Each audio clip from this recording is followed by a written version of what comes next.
I find it interesting, maybe a little bit disturbing, that the people who scream the loudest from their microphones, from their pulpits, from their platforms about piety and purity and religion and the way that we're all supposed to live because this is the most ideal, those with the highest sense of superiority, those guys up in their high horses, they're usually the biggest hypocrites. And in their personal lives, it's usually nothing like what they're talking about. Charlie Kirk has spent a lot of his career screaming from his microphone about what he considers the most ideal woman: biblical, submissive, sweet, pure, married, popping out babies, stuff like this. The biggest thing is this: more young women need to get married at a younger age and start having kids. The single woman issue is one of the biggest issues facing the civilization. Yeah, we have more single women in the early 30s that are the most depressed, suicidal, anxious, lonely in America's history because there's a biological clock that's going on, and they realize that they're not going to be able to have kids and that they're not as desirable in the dating market or in the dating pool, and so they start to lash out on the rest of society. That ain't who Erica Kirk is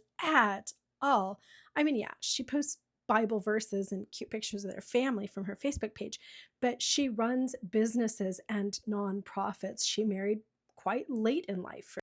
Charlie talked extensively about women not paying for dates, about women not making money, about women being just housewives.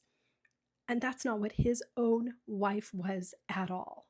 Erica, by the way, was born and raised in my hometown, and we both went to school in Scottsdale, Arizona. I do believe I'm about 20 years older than her, so we didn't cross paths. She is not a submissive wife. She is a feminist. She is a rich, white, hot, sometimes scantily clad, and I do have to say that this photo right here during her Miss Arizona and Miss America pageant days, which, by the way, at the time that she was competing, was owned by Donald Trump. This photo is so ironic today. This girl is not at all Charlie Kirk's ideal.